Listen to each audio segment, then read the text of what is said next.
Слава наша, не просто слова, дружба наша навеки жива.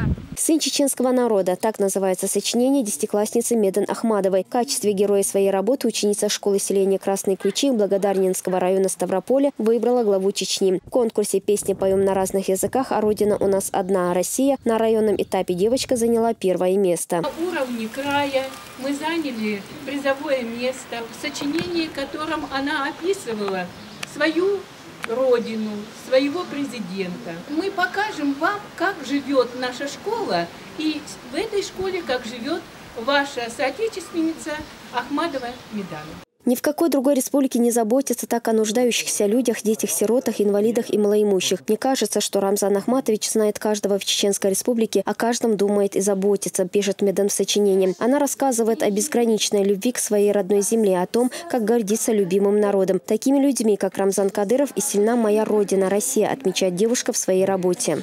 На самом деле я недолго выбирала, потому что вообще общая тема была про героев России. И я как-то сразу подумала о Рамзане Кадырове. И даже вот классный руководитель, он мне тоже посоветовал о нем. И я, конечно же, согласилась. Вот. И я написала именно о нем, потому что это Рамзан Кадыров, он истинный герой России. И я очень горжусь, что у нас есть такой президент. То, что она заняла призовое место в районе, и первое место, и в крае третье место, это очень закономерно, потому что Медана с первого класса принимает активное участие в районных, школьных, краевых конкурсах. Она прекрасно поет, а как она гениально, талантливо читает стихи.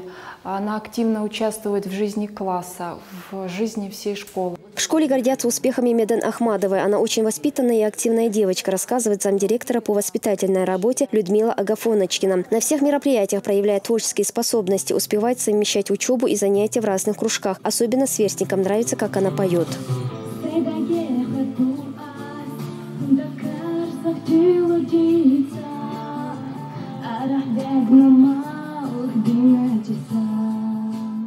В хуторе Алхутов семья Ахмадовых живет уже 14-й год. Отец Меден работает водителем школьного автобуса, а мать – продавщицей в магазине. Брат с сестрой на отлично окончили школу и готовятся стать студентами. Можно сказать, что народ чеченский, исходя из того, как я знаю Медану, как мы ее знаем, тоже хороший, и мы с ее семьей, у нас чеченцы проживают в нашем селе, дружим, ладим со всеми народностями, которые проживают в нашем селе. Конкурсные работы учащихся, которые заняли призовые места на районном этапе, позднее были представлены на краевом конкурсе. Творческая работа Меден Ахмадовой была высоко отмечена компетентными жюри. Она заняла 3-е место. Зара Айдамирова, Мария Млечиева, Нурит Ипиев. Новости.